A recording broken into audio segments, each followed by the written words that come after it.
I'm a professor of modern architectural history at the University of St. Thomas in St. Paul, Minnesota. I'm also a member of the board, and on behalf of the board of SAH and its president, Abby Van Slyke, the general chair of this conference, Ken Reich, it is my pleasure to welcome you to tonight's awards ceremony.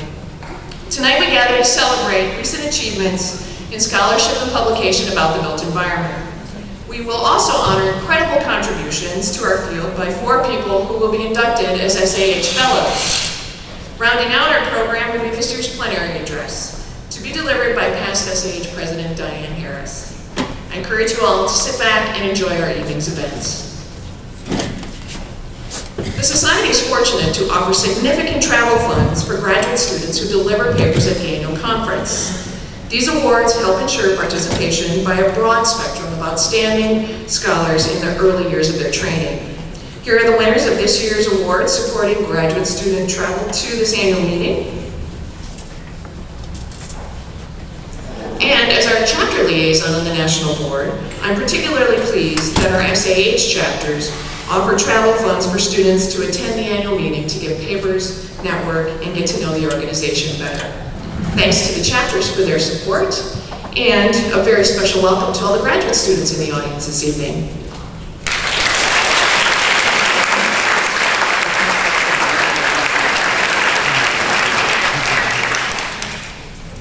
Two of the Society's named fellowships are directly aimed at supporting the travel of international scholars: the George R. Collins Memorial Fellowship and the Samuel H. Kress Foundation Fellowship. To these winners, and all who have traveled especially far to be here tonight, the Society also extends you a very special welcome.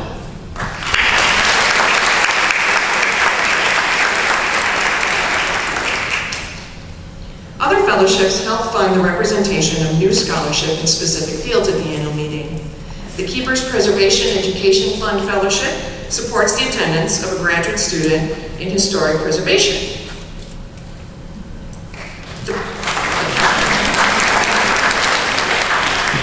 The Beverly Willis Architecture Foundation Fellowship provides travel costs to a speaker whose paper is a positive focus on the role of women in architecture.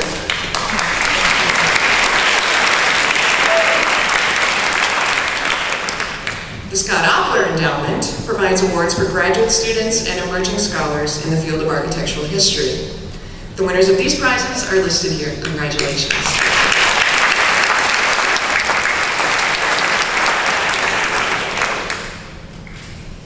In addition to providing student annual conference fellowships, your SAH membership and special contributions also help fund the travel of senior and independent scholars to our annual gatherings.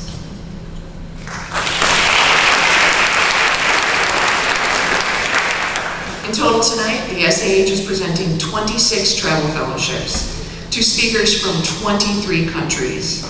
The Society is very grateful to all of its donors and also congratulates all these winners. And if you have been a winner listed so far this evening and you're in the audience, would you please stand and be recognized?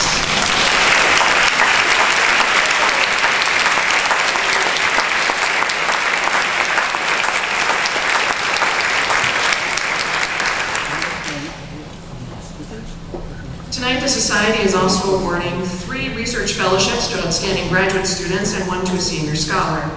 The Sally Crest Tompkins Hatz Award, provided jointly by the SAH and the Historic American Building Survey, funds an architectural historian to work on a Hatz project for 12 weeks over the summer. This year, the award goes to Rebecca Summer at the University of Wisconsin in Madison.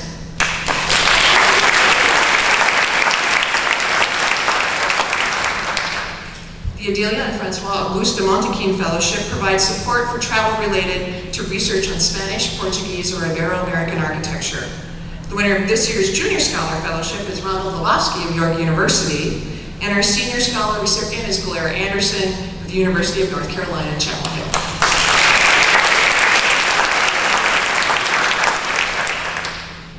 In a joint program with the Athenaeum of Philadelphia, the Charles E. Peterson Fellowship of the Buildings of the United States and the Athenaeum will support the participation of a graduate student in the research and writing of a volume of the Buildings of the United States, or SAH Archipedia.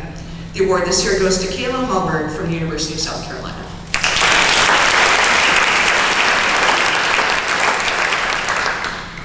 And our final 2 fellowships this evening are both first-time awards. The Society's H. Allen Brooks Traveling Fellowship will offer a recent graduate or emerging scholar the chance to study by travel for 1 year, not for the purpose of doing research for an advanced academic degree, but rather to contemplate the built environment while observing, reading, writing, or sketching. And I have no doubt that our initial recipient, Amber Wiley, will have a fantastic year.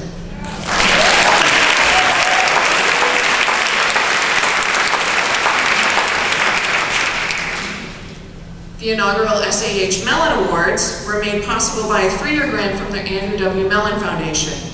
Through this grant, SAH provides awards to scholars who are publishing their first monograph on architectural history and who are responsible for paying for rights and permissions for images on their publications. Congratulations to Francesca Ammon and Lucy Malsby.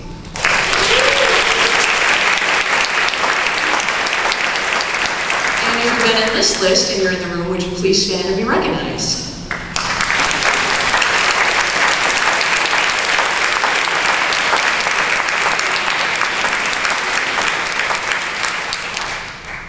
And many thanks to our Fellowship Selection Committee members, and once again, our compliments to all the winners. This evening's program will include the participation of other members of the Society, but now I'd like to bring up SAH President Abby Van Slyke to join me to acknowledge some longtime members of the Society.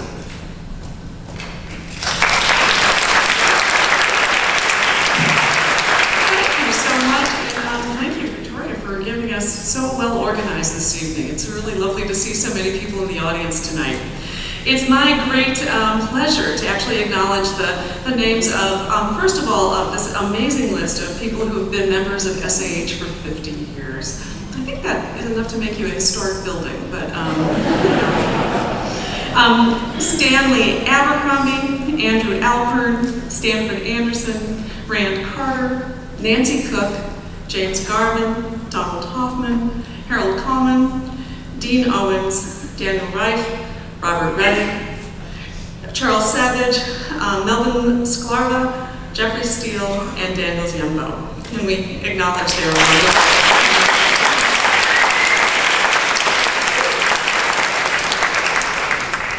And a longer list of 25-year members who I have to say look like youngsters in my view, from Daniel Abramson, Nazar El-Sayed, Wendy Ashmore, Edith Bingham, David Broderson, David Dongerman, Howard Davis, Laura Dreemeyer, Diane Gerardo, Alden Gordon, Suna Kuven, Carl Harkins, Eileen Harkins, Diane Harris, Janet Krieger, Richard Kroenig, Jane Loeffler, Paul Lupkin, Linda Lyons, Jonathan Lyons, Julie Nicoletta, Susan Payne, Seymour Persky, Lisa Riley, Kevin Tisdale, and Christopher Wiegren. So thank you all for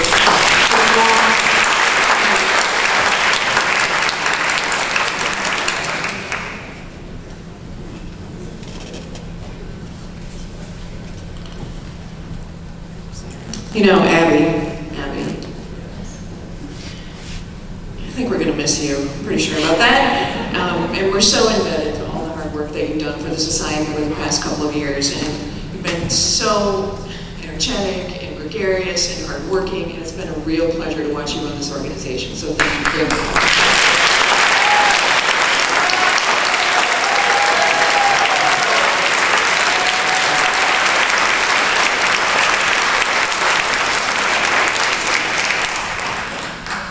So not the least of Abby's contributions this year was working with the SAH Executive Committee to assemble the juries who would select winners of this year's fellowship and also the winners of our prestigious publication awards.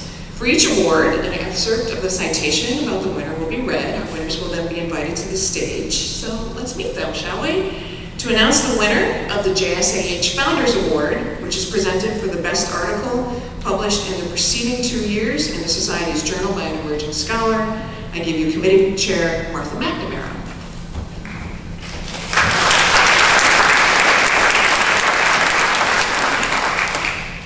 I'd like to thank my fellow committee members, Kim Sexton and Andrew Schinken, for their thoughtful work reading and evaluating the essays submitted for this prize.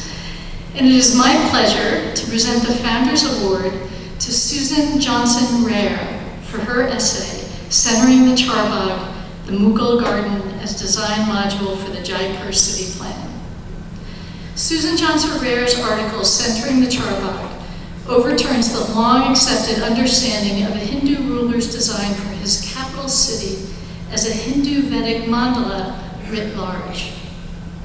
Through a close examination of exceptionally diverse media, from construction records and illuminated maps to court ballads and the built form of the city itself, the author amasses overwhelming evidence that Jaipur's founder, Sawi G. Singh, based his new city plan on the Mughal Paradise Garden design, the Charbagh.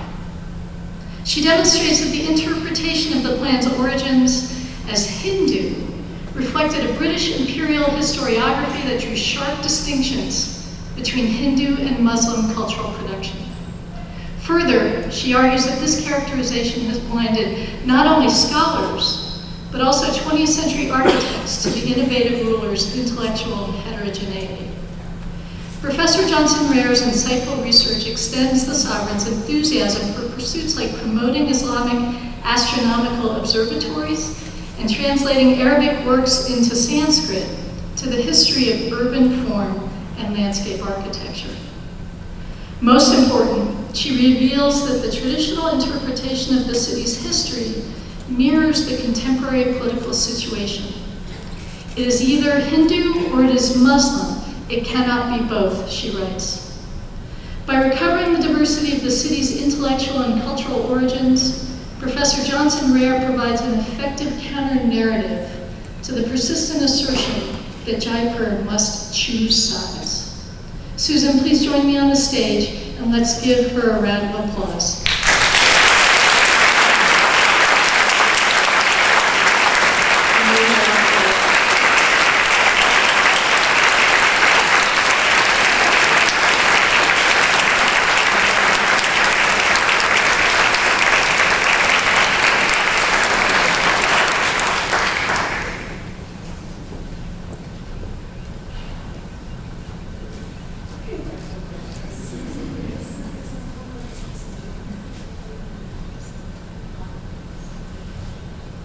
Congratulations, Susan.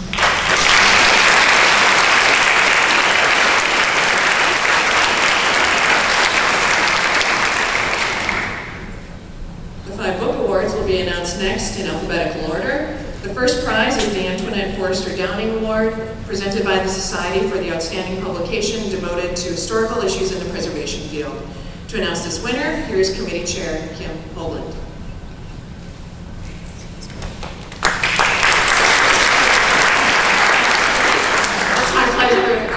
The Downing Award, and I'd also like to thank my committee listed here, Christopher Long and Mark. Jeffrey M. Chusit's Saving Right, the Freeman House and the Preservation of Meaning, Materials, and Modernity is a landmark study in the field of architectural history and historic preservation. The book is an in-depth examination of one remarkable building, Frank Lloyd Wright's Freeman House in Los Angeles, designed and built between 1923 and 1925. Framed within a rich and vibrant historic context, Chusit's work explores the genesis of the house's design, its setting, the interactions between client and architect, and how the unusual structure and example of Wright's textile block idea was assembled.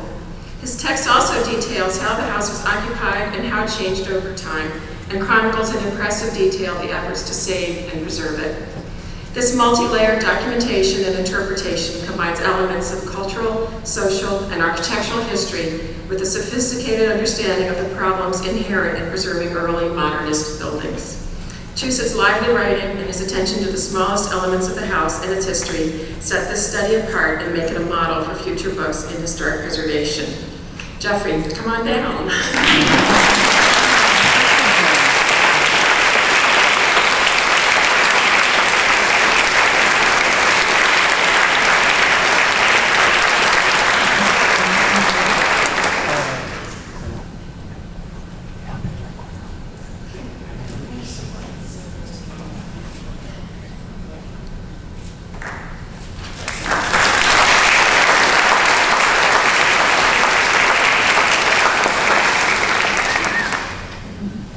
next award is the Alice Davis Hitchcock Award, honoring the most distinguished work of scholarship in the history of architecture.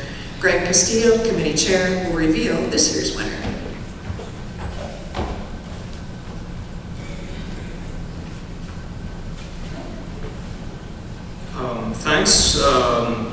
Thanks to the other committee members as well. This is the Alice Davis Hitchcock Award, and it is for John Harwood's book, The Interface, IBM, and the Transformation of Corporate Design, 1945 through 76. John Harwood's revelatory monograph, The Interface, broadens the scope of architectural history and reshapes its topic of inquiry. Tracing an expanded field of industrial, architectural, and cybernetic design from the development of the computer during World War II to the emergence of personal computing in the 1970s, Harwood's study of design at IBM embraces all facets of corporate identity building, from the architecture of the International Office Campus through product design and branding, down to the punch card and the microscopic crystalline structure of a memory core. At the heart of this exploration is the notion of the interface, a physical reality and conceptual structure serving as, quote, the hyphen between man and machine that articulates the system as a whole. This critical history entangles objects and environments, including objects and environments designed by iconic impresarios of mid-century modernism, including Marcel Breuer, Charles Marie Eames, Egon Eiermann, George Nelson, Eero Saarinen, Paul Rand, and Elliot Noyes, just to name a few, with events and institutions that forged a new digital era. Harwood's sensitivity to the complex exchange between the animate and the artificial, at the moment that the once obvious distinction between them was suddenly challenged, is woven throughout his compelling narrative. John, would you please come to accept your award?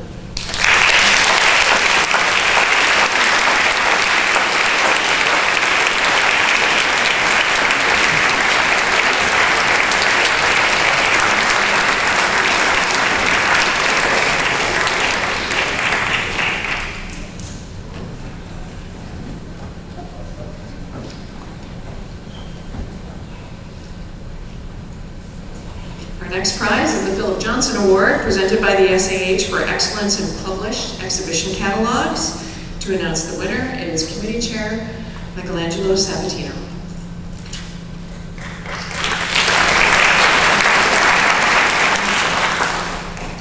Henri Labouste, Structure Brought to Light, is a model of exceptional institutional collaboration undertaken by different generations of scholars on both sides of the Atlantic. Taking up where Arthur Drexler's landmark exhibition catalog, The Architecture of the École des Beaux-Arts of 1977, left off, Henri Labouste's Structure Brought to Light adds significant layers of interpretation to our understanding of Labouste. Rejecting the teleological vision that prompted Siegfried Giedion to declare, and I quote, Henri Labouste is without a doubt the mid-19th century architect whose work was the most important for the future, end quote. The authors offer an alternative view. They draw on new scholarship and archival material to reconsider Labouste historiographically and to place him in the context of an emerging artistic avant-garde that fused the classical tradition with industrial modernity. Superbly designed, generously illustrated with handsomely reproduced images of Labouste's drawings, augmented by impressive new photography of his two seminal libraries, this is a model catalog that delivers as both the container and the contained, splendidly bringing to light the legacy of this French architect. Congratulations, Barry. Come on up. The price is right.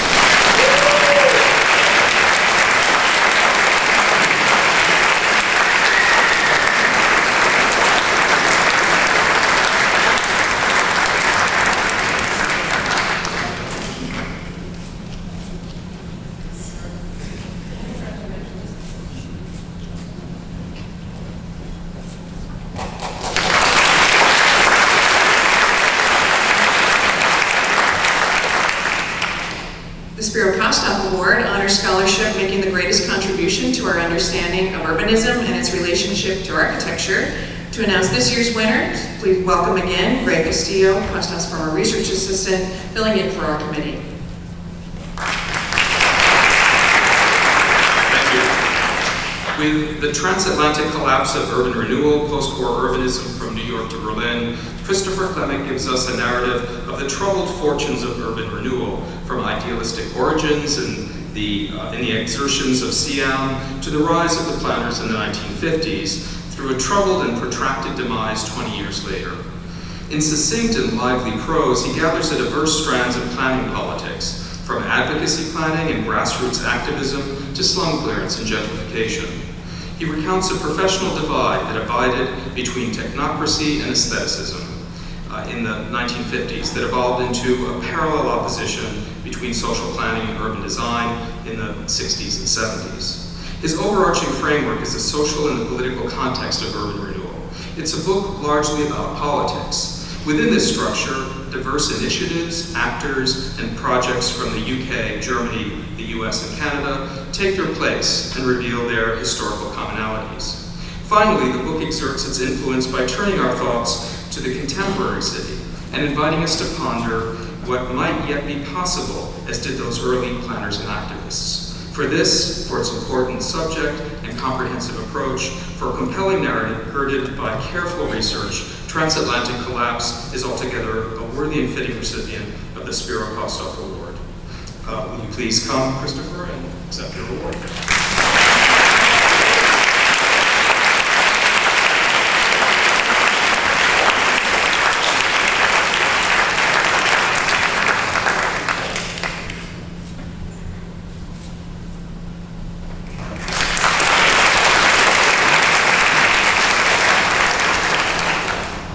Our final book prize is the Elisabeth Blair MacDougall Award, given to the most distinguished work of scholarship in the history of landscape architecture or garden design. To announce the winner is Committee Chair Christine Macy.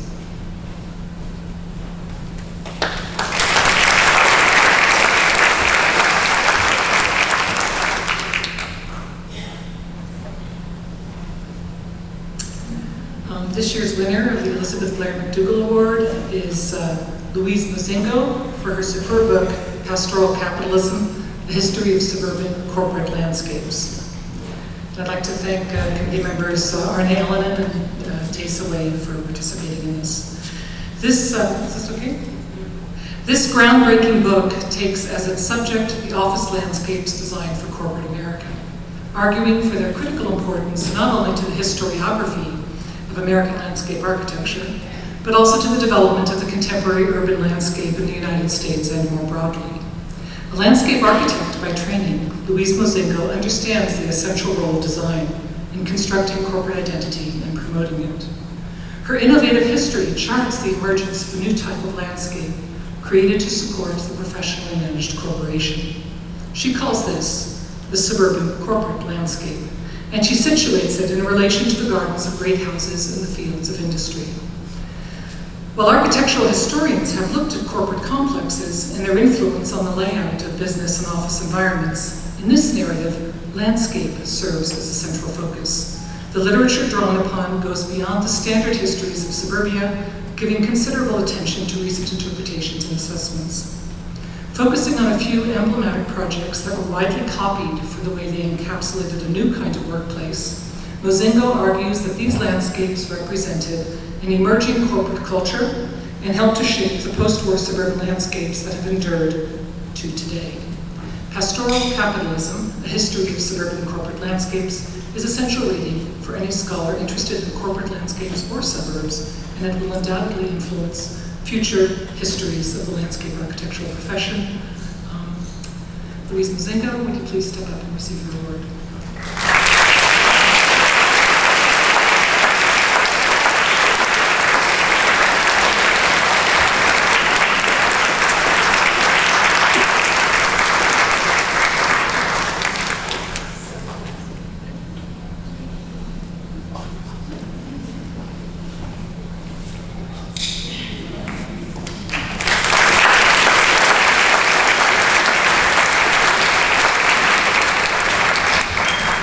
Thanks to the kindness of an anonymous donor, we debut our newest award, the JSAH Award for Film and Video.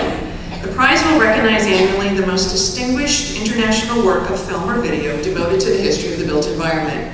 The work will be judged for its contribution to the understanding of the built environment its high standard of research and analysis, and its excellence in design and production. Jackie Spafford, Committee Chair, will recognize our inaugural winner.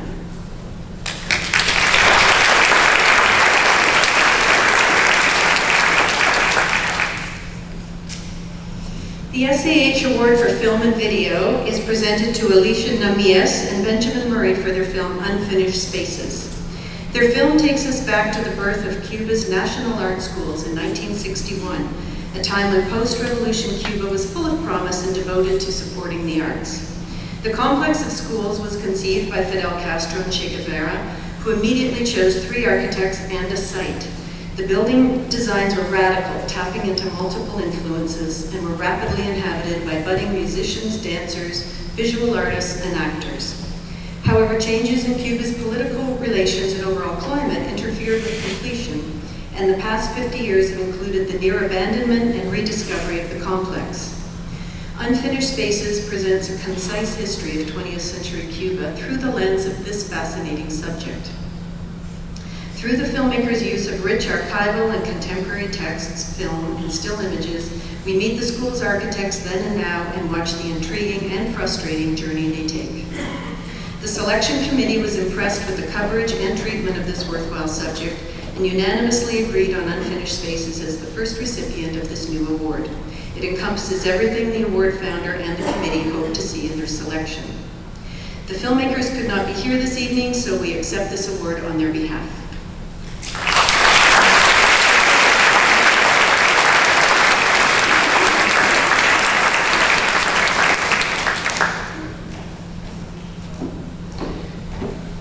As with all activities of the Society, the awards and fellowship selection processes could not happen without the dedication and commitment of the SAH staff, who keep everything running so smoothly from our home base on North Astor Street in Chicago. On behalf of the SAH board, I want to especially acknowledge this fine team. Ann Bird, Bob Drum, Beth Eifrig, Carolyn Garrett, Jenny Gavix, Helena Karabatsos, Karen Kingsley, Jane Riley, Kathy Sturm, Rachel Sweeney, and of course our incredible director, Pauline Saliga. Thank you so much for all you do for the Society, and would you please stand for me?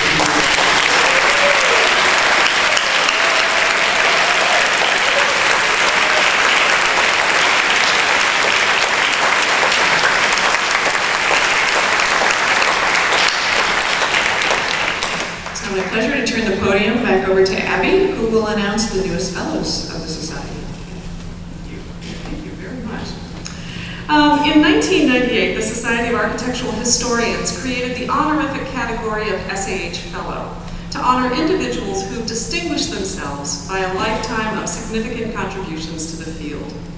These contributions are scholarship, service to SAH, or stewardship of the built environment. Tonight, we'd like to add 4 individuals to the distinguished roster of SAH Fellows. To honor our first fellow, I'd like to invite to the stage Keith Morgan.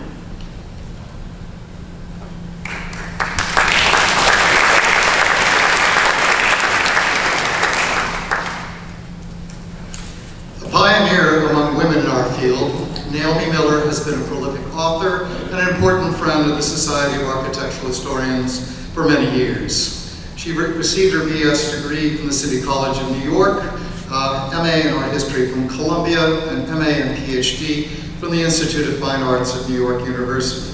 She spent most of her teaching career at Boston University, where she was indeed the first woman to receive tenure in the Art History Department, and where she is now Professor Emerita. From 1975 to 1981, she served as book review editor, and from 81 to 84, the editor of the Journal of the Society of Architectural Historians, and serving also as an ex officio member of the board in those years. Miller has published a large number of scholarly books, including French Renaissance Fountains, 1966, Fons Sapientiae, Garden Fountains, and illustrated books, 16th to 18th century, co-authored in 1977, Heavenly Caves, Reflections on the Garden Grotto, 1982, Renaissance Bologna, 1989, Boston Architecture, 1975 to 1990, co-authored in 1990, Mapping Cities, 2000, and Mapping the City, the Language and Culture of Cartography in the Renaissance in 2003. She served as one of the lead authors of The Buildings of Massachusetts, Metropolitan Boston in 2009, and has published a large number of architectural book reviews from 1969 through 2012. Miller has been awarded fellowships recognizing her scholarship in the history of architecture and landscape architecture, including those from Dumbarton Oaks, Itati, and the Center for Advanced Studies in the Visual Arts. It is a deep personal pleasure for me this evening to read this citation declaring Naomi Miller a Fellow of the Society of Architectural Historians. Please join me in welcoming her to the stage.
To present our second new SAH Fellow, here is Martha McNamara.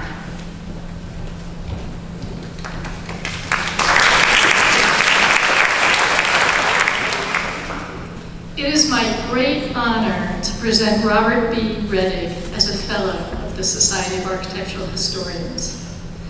In addition to a long and distinguished career as a scholar and historic preservationist, Bob Reddick has been an indispensable member of the architectural history community through his extraordinarily valuable service to nonprofit cultural organizations, and especially to the Society of Architectural Historians, where we've just learned that he's been a member for 50 years. After receiving his BA in Architectural Studies and Master's in Fine Arts from Harvard University, Bob began his work as a preservationist at the Cambridge Historical Commission in Cambridge, Massachusetts, where he edited or co-authored 3 of the 4 volumes of the Encyclopedic Survey of Architectural History in Cambridge. His Guide to Cambridge Architecture 10 walking tours followed quickly, as did a special issue of the Journal of the Society of Architectural Historians devoted to Boston's Victorian-era architecture. From the start of his career, Bob has generously given his time, his energy, and his managerial expertise to the profession, serving as an officer and/or director of more than half a dozen organizations. He was the founding president in 1972 of the New England chapter of the Society of Architectural Historians, and in 2001 he helped to establish the chapter's student fellowship, subsequently named in his honor, to support a student's attendance at the SAH annual meeting. An accomplished scholar and preservationist, Bob's unheralded work for nonprofits has been his true gift to the profession. Bob, please join me on the stage to receive your award and medal.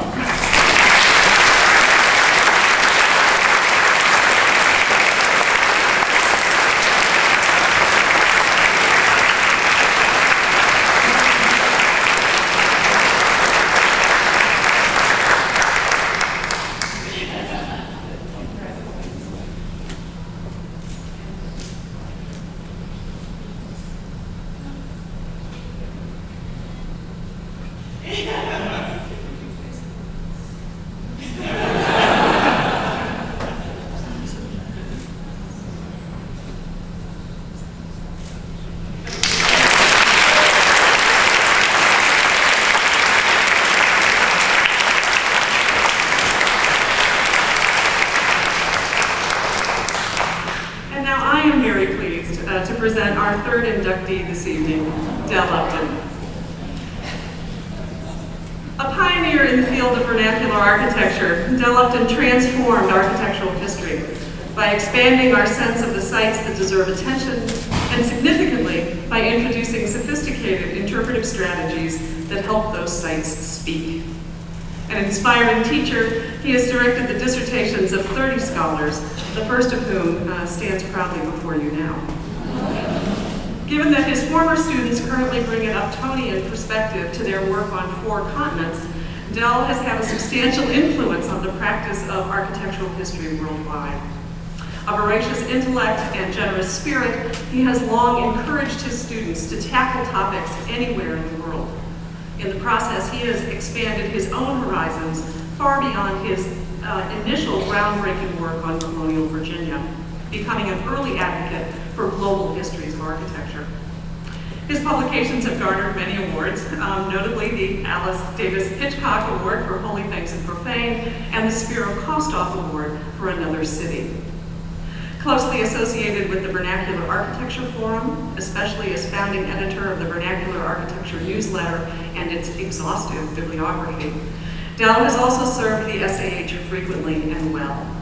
As a local conference chair, on the board, on the Hitchcock, Downing, and MacDougall Award committees, and on the nominating committee, often as chair, on the Sahara Editorial Committee, and as the organizer of a remarkable study tour of civil rights memorials and African-American urban landscapes in the South.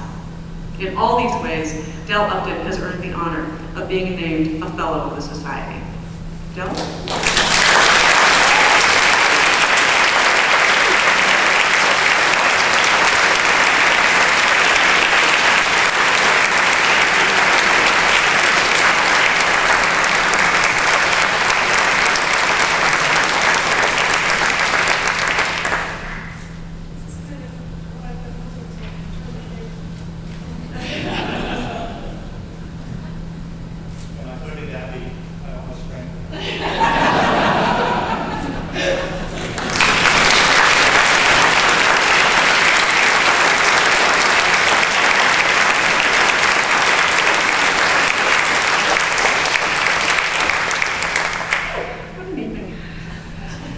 To present our final inductee, please welcome Mirka Bennis.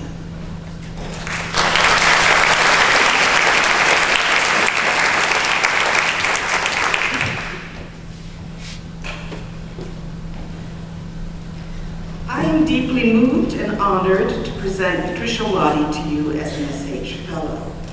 First as book review editor and then editor of the journal, then as vice president and president of the society, and then as a continuing active member, Patricia Waddy has always been deeply concerned with the intellectual vitality of the SAH. Particularly noteworthy was her work with the other officers in meeting the many challenges in moving the organization's headquarters from Philadelphia to Chicago, where it now occupies the historic Charlie Persky House. Her devotion to the Society's mission is recognized by us all. Distinguished above all are her scholarly achievements. In fact, Patricia Waddy is one of the foremost scholars of Italian and especially Roman Baroque architecture of the last half-century. Her study of 17th century Roman palaces, titled 17th century Palaces, Use and the Art of the Plan of 1990, pioneered in the field where few had gone before, to study the articulation and distribution of planned spaces in aristocratic palaces in relation to codes of behavior and to daily use. She elevated the art of space planning to a new level of understanding, emphasizing the role of the designer's artistry in the creation of a plan. Basing her methodology on the rigorous accumulation and scrutiny of archival documents of a vast range, from tiny sketches of partial plans to construction documents, from thousands of mundane household accounts to forgotten manuals of etiquette. She formulated new approaches to the interpretation of palace functions and of room plans, one that reanimates those spaces with the life and decorum of both men and women in a patrician society. So formidable is her deployment of primary sources to undergird her arguments that an Italian scholar publicly referred to it as terrificante. At the same time, she advocates a down-to-earth view of even the most exalted ranks. Where did the princess's children play? Where did the cardinal bathe? Where did the servants live and work?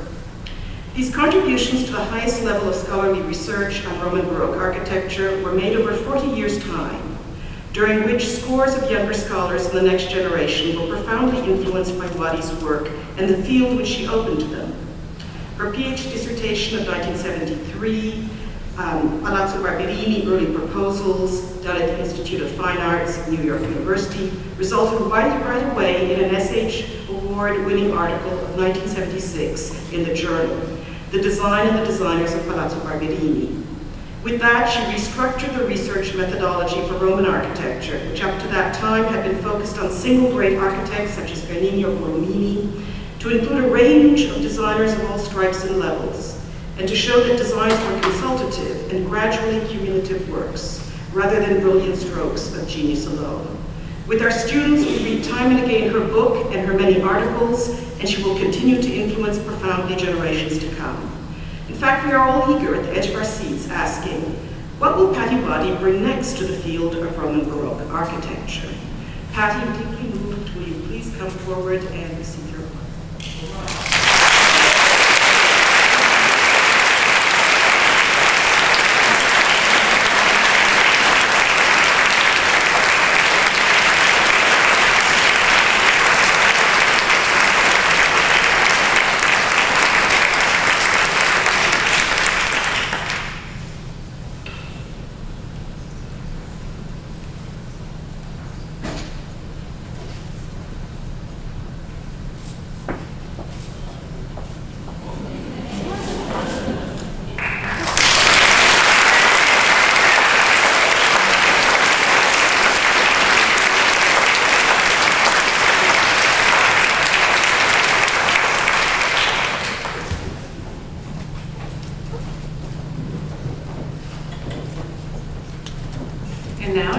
Our plenary speaker, please welcome the SAH First Vice President and General Chair of the 67th Annual Conference in Austin, Mr. Ken Reich.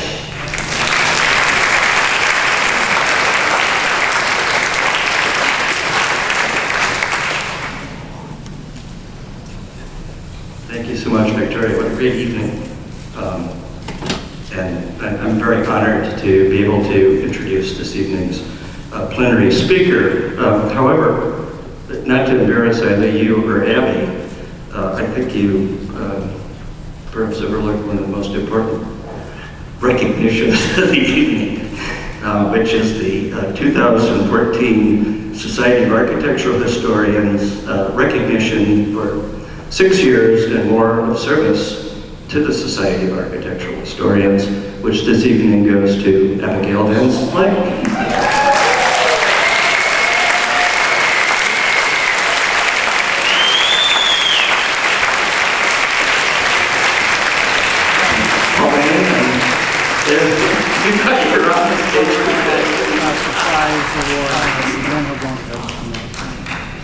Well, any of you who were here yesterday evening saw her State of the Society address, and you're more than aware of the incredible work that she's done, not just for the last 6 years, but for a long time for the Society.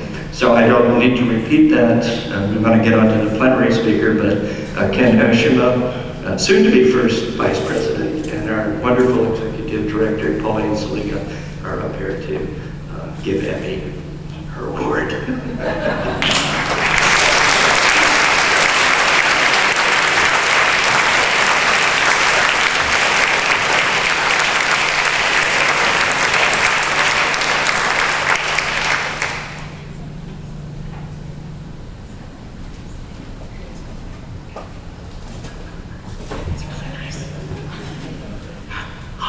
Oh my God, this is so beautiful. This is good.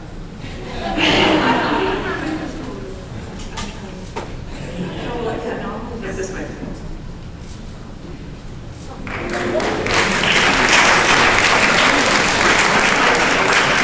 Thank you so much. I already said my goodbyes last night, but I will thank this group particularly. I've enjoyed being the president of this organization more than I can say. And an enormous part of that is the people you get to work with. So I said it last night, I'll say it again. Pauline Saliga is one of the most talented human beings on the face of the earth for big vision, detailed follow-up.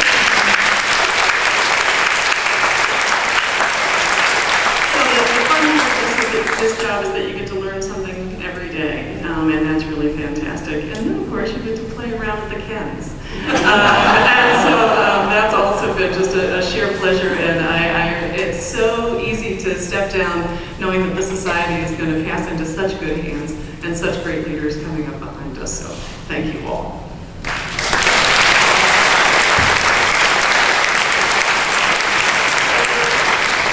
I hope you like it. I made it myself. Oh, it's a necklace. She'll pass it around. Now, on an equally serious note, it gives me great pleasure to introduce this evening's plenary speaker, Dr. Diane Harris. Dr. Harris is director of the Illinois Program for Research in the Humanities and professor of landscape architecture, art history, and history at the University of Illinois Urbana-Champaign. She holds a PhD in architectural history from the University of California, Berkeley. In addition to her numerous scholarly articles, she is the author of The Nature of Authority, Villa Culture, Landscape, and Representation in 18th Century Lombardy, which won SAH's Elisabeth Blair MacDougall Award in 2006, and of Mabek's Landscapes, Drawing in Nature.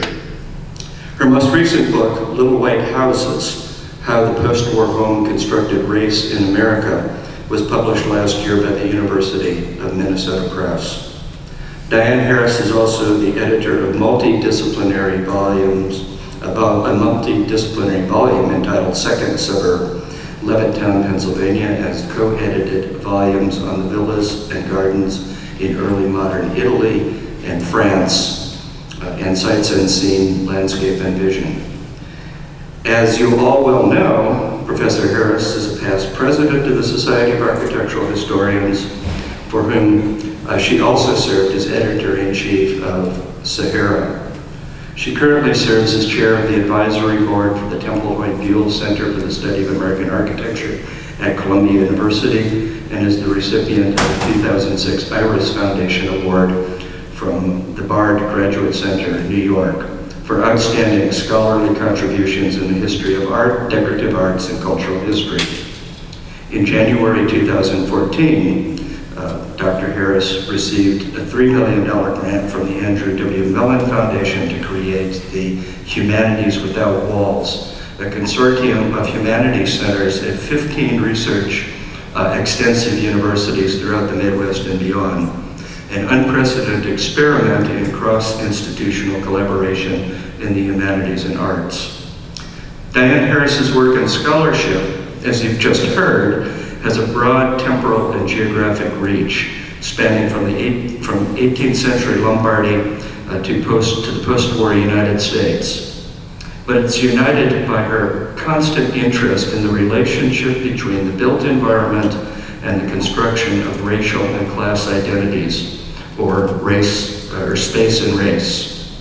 Focusing on the visual, the material, and the spatial, she consistently seeks answers to questions about the ways representations, objects, and built forms contribute to the formation of social and cultural histories, all of which qualify her very well for this evening's lecture on architectural histories and architectural humanities. Please welcome Diane Harris.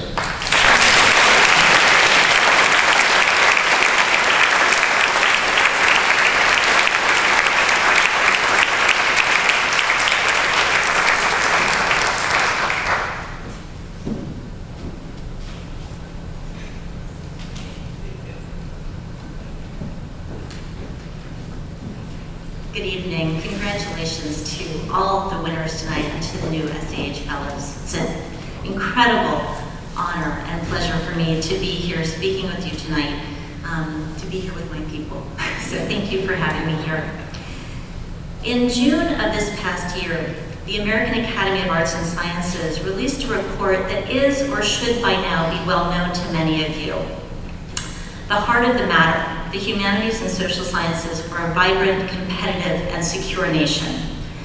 I attended the Heart of the Matter launch on June 19th at the Capitol building in Washington, D.C., where the project's leaders delivered impassioned, if brief, declarations about the importance of the humanities for their own lives, and especially for the nation's health. It was a distinguished group that included Duke University President Richard Broadhead, made famous for his support of the project by his appearance on the Colbert Report, which I'll show you in a minute, former CEO of Exelon Energy John Rowe, ACLS President Pauline Yu, and the actor John Lithgow, among others. Children from the District of Columbia's public elementary school sang and danced, and a beautifully produced short film created by Ken Burns and George Lucas played for the audience. Here's a shot of a screen grab of John Lithgow during the film, and here's some of the people who are featured in it, including one architect that you'll see there. It was inspiring, but the truly exceptional moment, the spectacularly memorable piece that seldom receives adequate attention in conversations about the report, occurred when two Republican members of Congress, Senator Lamar Alexander from Tennessee and Representative Tom Petrie from Wisconsin, joined two Democratic members of Congress, Senator Mark Warner from Virginia and Representative David Price from North Carolina, on a single stage and spoke with various levels of eloquence about the reasons they commissioned this study. Let me say that again. The heart of the matter was commissioned by a bipartisan congressional committee, two Republicans and two Democrats who sat together on the stage, although alas, the AAAS seems to have no photographic record of this. They shook hands and they joined together in common cause to support the humanities.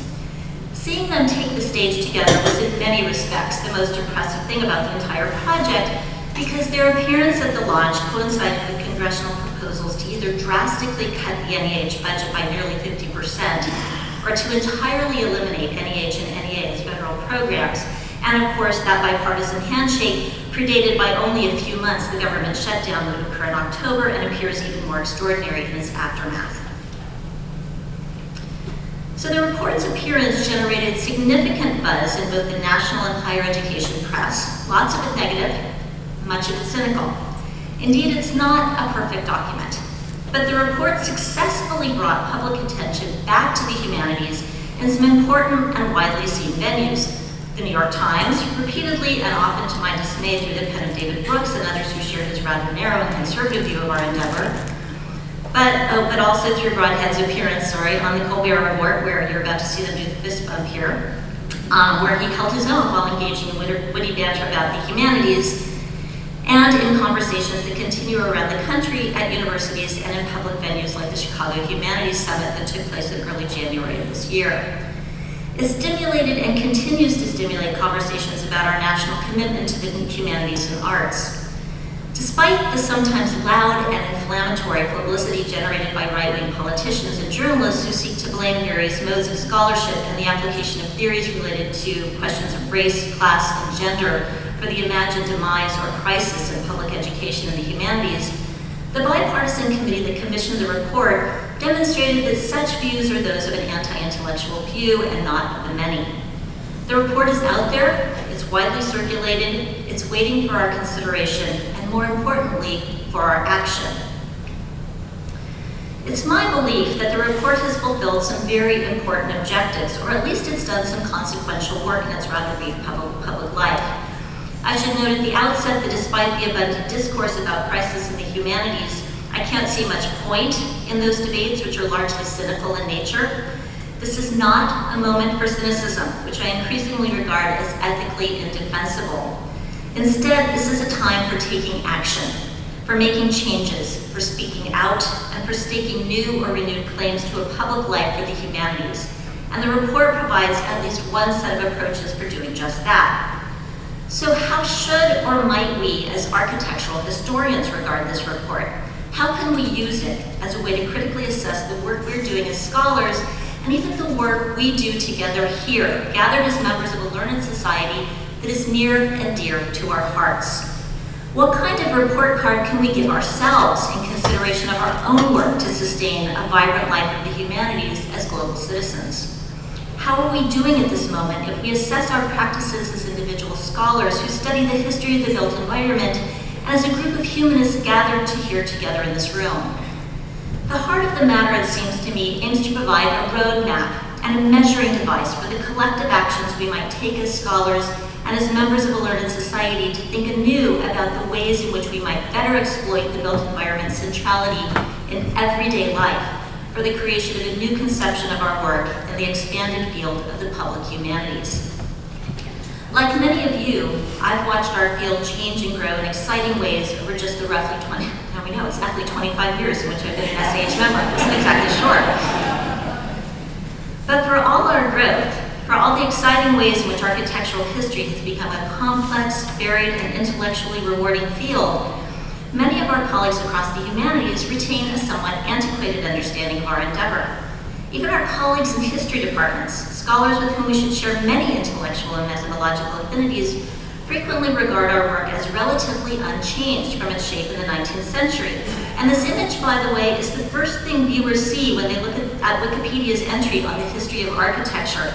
And the opening sentence of that page, by the way, is really someone needs to work on it. It surprises me each time I discover how many historians still imagine that we narrowly focus our studies on the form and style of buildings, or, and perhaps in this are unfortunately too frequently correct, as preoccupied with writing hagiographic biographies of particular designers and the histories of their careers.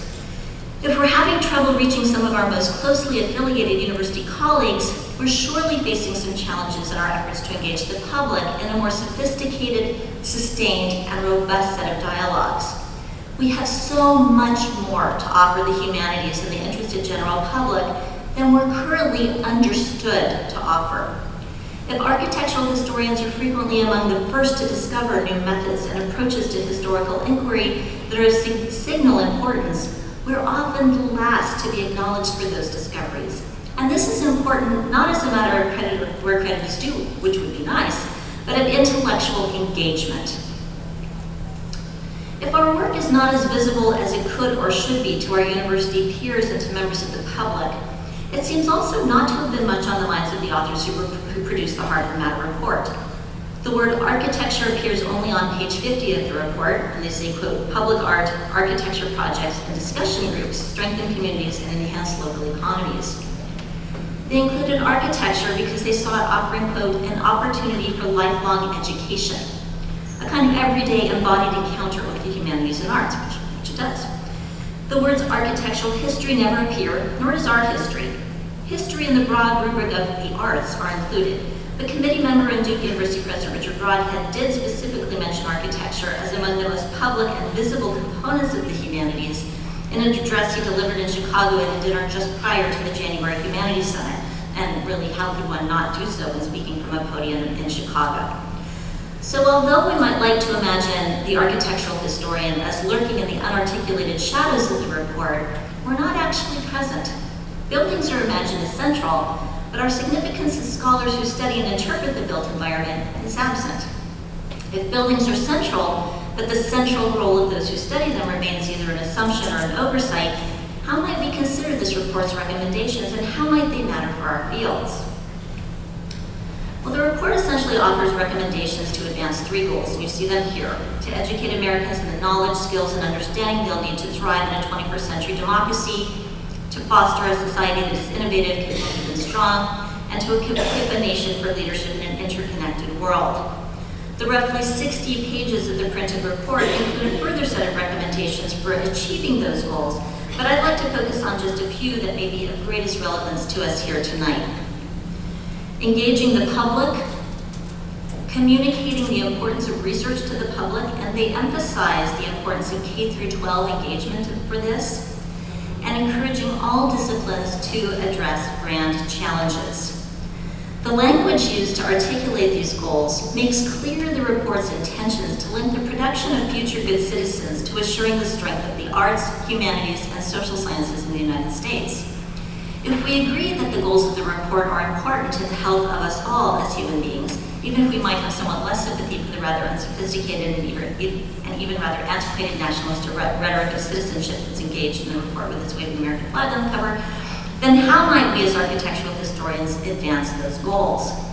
To get at this, I want to address two aspects of the report's recommendations. Again, its exhortation that we engage the public, and that we increasingly engage with what they call grand challenges in our research. So let's start with the Commission's request that we work on engaging the public.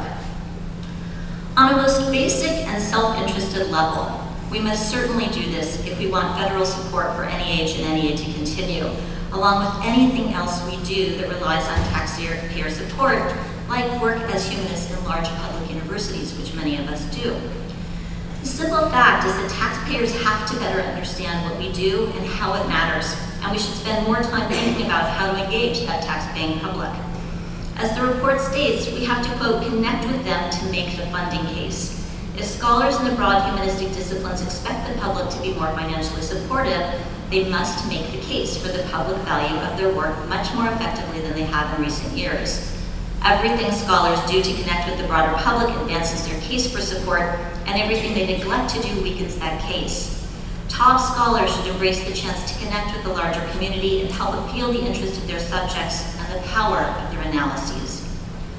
Both NEA and NEH have long required that kind of public engagement when you get, they want your work to be out there. But our efforts as scholars have sometimes been rather pallid or simply inadequate. As individual scholars, we need to work harder at engaging a wider variety of audiences, and we need to do so on a more sustained basis. And we, as architectural historians, are fortunate. Our subject is inherently interesting to people and accessible to them in a way many subjects are not. It literally surrounds everyone every day. But we tend to write for each other more often than we probably should. Now, bloggers are changing this. Our participation in events like the Chicago Humanities Festival is changing this. In fact, I think SAH is in many respects leading in this area. So how else are we doing so? One of the Commission's recommendations is to expand the number of high-quality digital resources available to the general public as a way to bring humanities and art scholarship to the public, to broaden the scope of engagement with the community of public intellectuals, and to reach general audiences. SAH gets an A++ in this category. Indeed, the report specifically mentions the benefits of the digital for presenting historic buildings that are reconstructed, along with the ways classic texts and manuscripts can be made accessible. I don't think they quite imagine something as wonderful as Archipedia. So in this respect, SAH is way out in front and has been leading the way now for nearly a decade.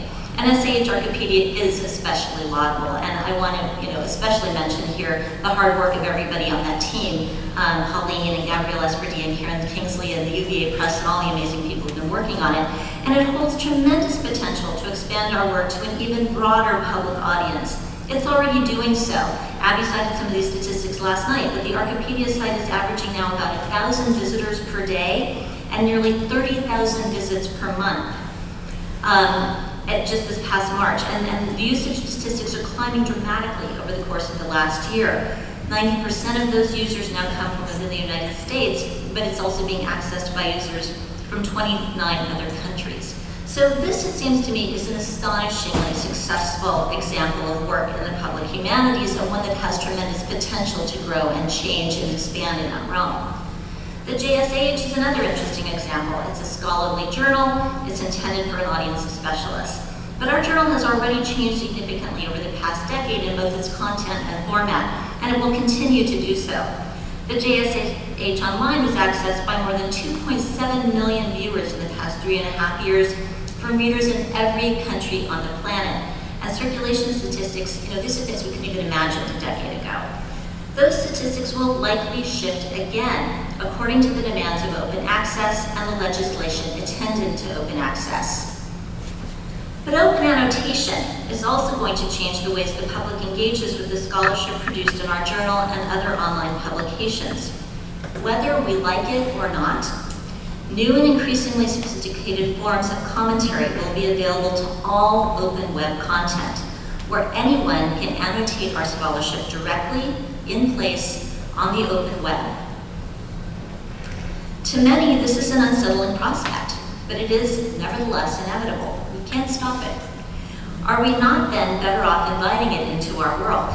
Computational models of trust and reputation that are being designed for use with platforms like the Open Annotation Tool hypothesis means that the days of uncivil and useless commentary attached as conversational threads that appear below online essays that can be turned on and off by the website owner are coming to an end. They're going to eventually disappear in favor of a higher quality discussion that aims to elevate the most useful and reputable commentary attached to any particular content.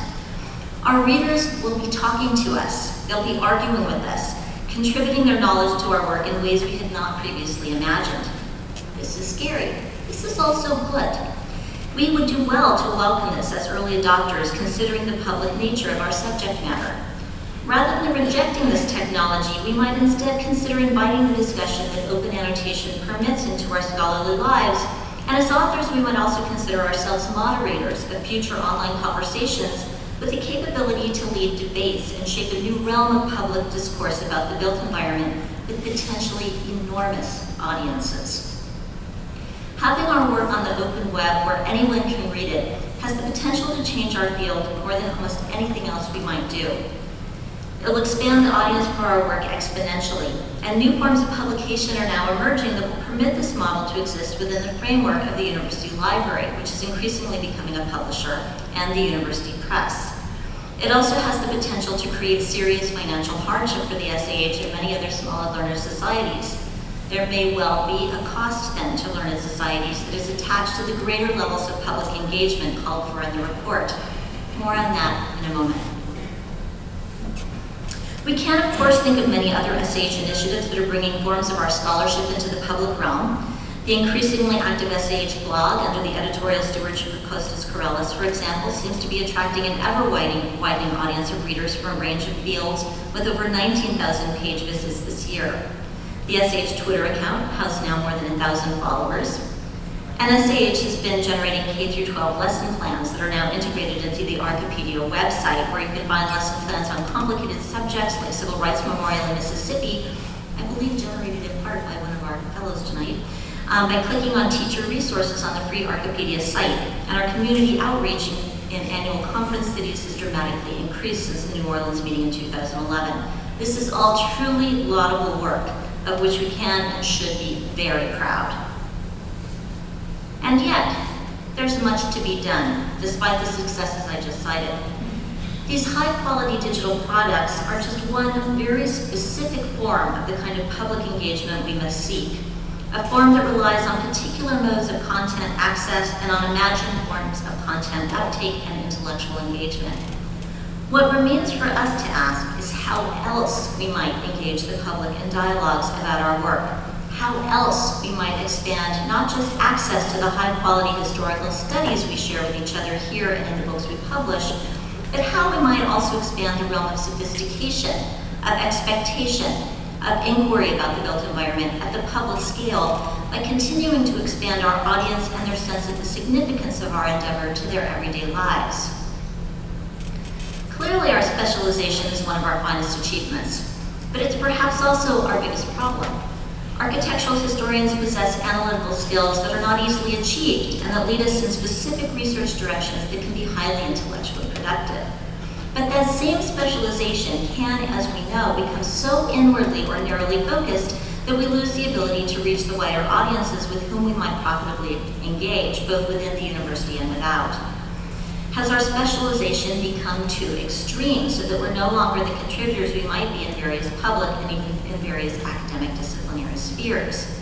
Well, in 1987, the British historian David Cannadine condemned the cult of professionalism that meant more and more academic historians were writing more and more academic history that fewer and fewer people were actually reading. The result, Cannadine warned, was that all too often the role of the historian as public teacher was effectively destroyed. Professionalization had led to marginalization, and historians were increasingly cut off from the non-specialist reader as they talked only to one another about ever narrower topics studied on ever shorter timescales. We need to think then about who else our audiences might be besides each other. This is not to say that we should be dumbing down the content. Instead, I'm interested in exploring ways to present our work that invite larger groups of specialists and non-specialists alike to participate, to engage, to listen, and to help us formulate new questions. The rise of public humanities festivals around the country demonstrate the public's interest in our subject matter and their desire to listen to thoughtful, sophisticated conversations about the built environment. There's a larger segment of the population out there with whom we've yet to engage. We just have to make the conversations with that public the matter urges us to do. I also now, second, want to talk about this challenge to address grand challenges. The Heart of the Matter report asserts that the public valuation of the humanities will be strengthened by every step that takes this knowledge out of academic self-enclosure and connects it to the world. As scholars in these fields seek bigger and more varied audiences, so too should they seek a new range of intellectual partners. Researchers in the humanities and social sciences should be encouraged to apply their work to the great challenge of the era, as well as pursuing basic curiosity-driven research. Each enhances the other. I know from personal, very recent experience that the language of the grand challenge can make a lot of humanities scholars very nervous. I know this because we included the Grand Challenge on the Global Midwest as a major initiative in my recently funded Mellon Foundation grant to form that consortium of 15 humanities centers at as many universities. Now, although scholars in the consortium are embracing the initiative and the opportunities for cross-institutional collaboration it supports, the Grand Challenge language has created a variety of reactions, including puzzlement, disdain, anxiety, I don't know, maybe worried that the work is not somehow grand, along with a range of more sanguine reactions. The disdain in particular, I'm learning, derives from fears that the humanities can only be valued when they speak the language of the sciences. The Grand Challenge language, after all, derives from the sciences, primarily from the National Science Foundation and other funding agencies who sought academic research responses to the fundamental problems of our time. Typically, those challenges have been imagined as solvable through the applications of new technologies and scientifically formulated solutions created by research teams working in laboratories.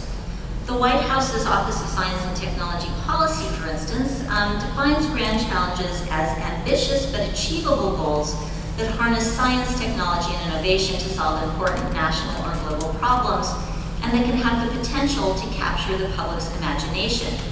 Grand challenges, the website says, can help create the industries and jobs of the future, expand the frontiers of human knowledge about ourselves and the world around us, help tackle important problems related to energy, health, education, environment, national security, and global development, and serve, I like this one, as a North Star for collaboration between the public and private sectors. Now, I don't know about you, but I don't immediately recognize my work in some of these bullet points.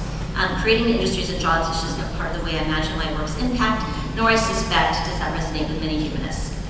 Our work does, however, expand the frontiers of human knowledge about ourselves and the world around us, even if, as one of my consortium colleagues noted, that language uncomfortably recalls 1970s Star Trek episodes. So our studies can and do contribute to our understanding of important problems related to the environment and global development. If we serve as any kind of North Star, it might be in our considerations of our own collective collaboration with the public through SAH, but also through the work you're doing as individuals in preservation activism, as state historians and shipos, as scholars and citizens serving on local housing boards and fighting for fair housing, as national and public park consultants and advocates in public schools, as participants in prison education programs, and much more. We're particularly well positioned to engage with grand challenges because architectural histories can and often do address questions at a range of scales. And you know those: the building, the neighborhood, the city, territory, nation, the global. What I want to suggest is that we need to more frequently articulate our work in grander terms, rather than shying away from the language of the grand challenge because it may seem to devaluate the humanities in favor of a language better accepted in the sciences. I want to suggest, as does the Heart of the Matter report, that we embrace that language, that in fact nearly everything we do in the humanities addresses a grand challenge, and that architectural, landscape, and urban histories are no exception. But we'll have to be conscious of the scope and breadth of our inquiry so that we're not, in the words of David Armitage and Joe Gouldy, just contributing another brick to the wall of knowledge without formulating a turning point of consequence to the rest of the field or explaining its significance to general readers and citizens. In our new world of digitized archives and libraries, algorithmically sophisticated search engines, text mining, and data modeling systems, we now find ourselves confronted by the potential for grappling with big data sets that may permit us to embrace so-called grand challenges as never before. The potentials of geospatial tools and the scales at which they permit analysis in architectural history likewise presents new opportunities, as do the millions of digitized images of buildings, landscapes, and city spaces. Scale is now a different kind of issue, which is not to say that the world cannot be uncovered as a single building, but that we're still discovering how our questions can move beyond a single building and its architects, so that we can now ask new kinds of questions about things like material flows, labor practices, and more sophisticated questions about the economics of construction, to name just a few. Put simply, we have access to more archives and primary source materials than ever before, and we have more tools available with which to assess them. But are we yet shaping questions or addressing publics in ways that can sufficiently take advantage of these new opportunities with which we're presented, of taking these opportunities and shaping the next generation of scholarly grand challenges? Of course, some of the finest works in our field, produced by tonight's newly inducted fellows, show us, and just a sampling, show us how the seemingly simplest of structures, single architectural types, garden elements, can tell us about the complex histories of a people, their culture, and the wider worlds to which they may have been connected.